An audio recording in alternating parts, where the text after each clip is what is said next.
Hello guys, my name is Wale Farrow. I'm a tech entrepreneur and you are watching Tech Roundup, your weekly opinion, views and analysis of the top tech events happening around the world with a focus on Nigeria.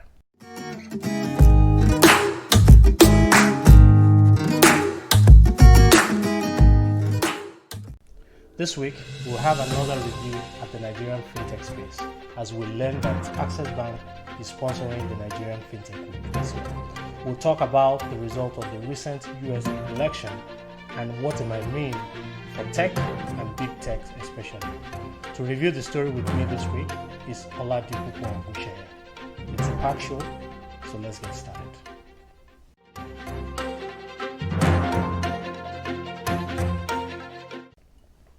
Access Bank is sponsoring the Nigerian Fintech Week 2020, a week-long event sought to highlight fintech as a solution to problems across different industries, including health, agriculture, and logistics, thereby refocusing the bank's commitment to advancing technology innovation in Nigeria.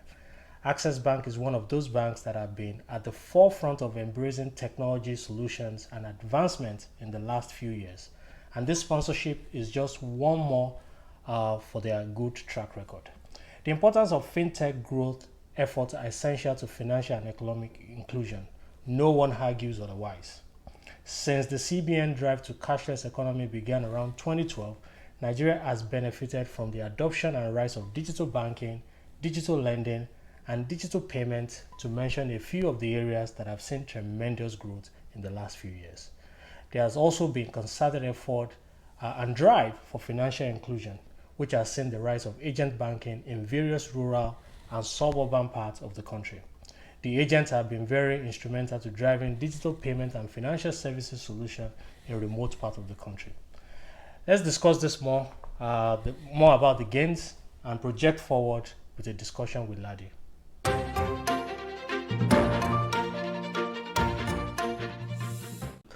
How has fintech really be of use to advancing the quality of life, right? We talk about digital payments, we talk about digital lending, we talk about digital banking. To the average man on the street, to the average citizen, how do we think that this is benefiting? Well, I'll take one example.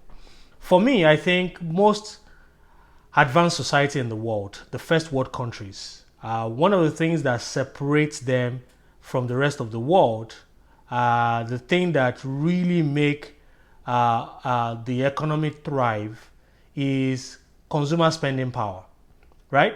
And consumer spending power is backed by, one, access to good paying jobs. So they actually have jobs, they have money in the pocket and their disposable income.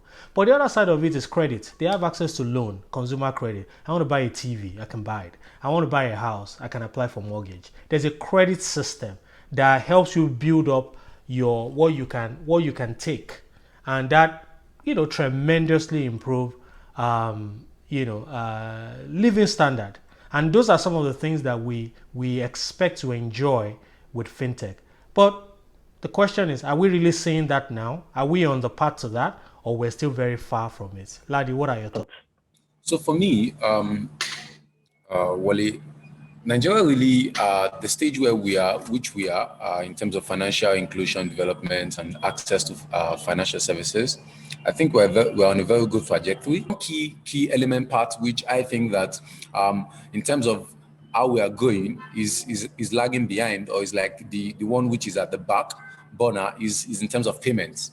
So because a lot of as a country, we have not really explored payment, even from the infrastructure point of view. Our infrastructure is still not at that point where you would expect it to be. You still hear a lot of people complain about undelivered payment services, making payment, and then the receiver doesn't get value for it, and many of these issues that are born on infrastructure. Yeah. So I think that in terms of the fintech space, financial inclusion, access to finance, you have the loans is going and is going at a very fast pace. There's adoption, there's use, and there's the players there.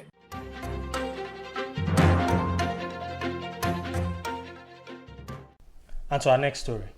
President Donald Trump's administration was notoriously known to have had a thing against big tech, among others, with criticism that they were conspiring against the president, siding with the liberals, and against conservative voices. The friction with Silicon Valley companies were pretty preeminent. We saw a lot of that play out in the last few weeks of this current campaign. The focus on tech also resulted in the infamous trade war with China, as there were several executive orders to keep Chinese telecommunication giants Huawei out of the US, as well as a ban on the Chinese apps like TikTok and others. Seemingly, the Trump administration had it out for big tech. However, now that the presidency is changing hands, should we expect that the vendetta continue, or will there be a different thing happening altogether? I believe the latter. What kind of changes can we expect? We cannot categorically outline expectations, as Joe Biden did not make any big tech a major focus of his campaign. However, many administrations in the past have strived for continuity in certain aspects of previous executive orders where there is transition of power.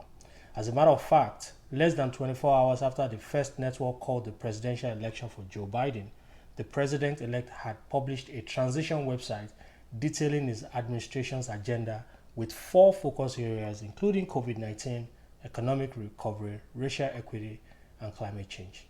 There was no focus on regulating big tech companies. The focus in the mention of technology was on expanding broadband access. So evidently, there are many uncertainties. However, there are some speculations, including the following. 1.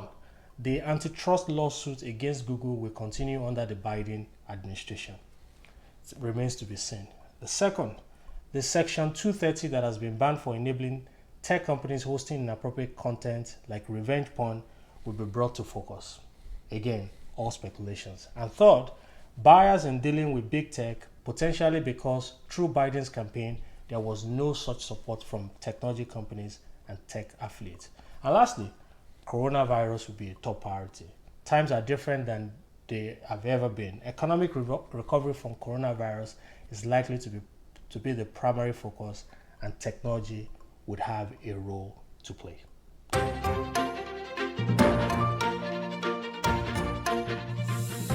It's very likely that there's a change in government. An election has been won, and it was not won by the current administration. So what we're looking at is Joe Biden coming in.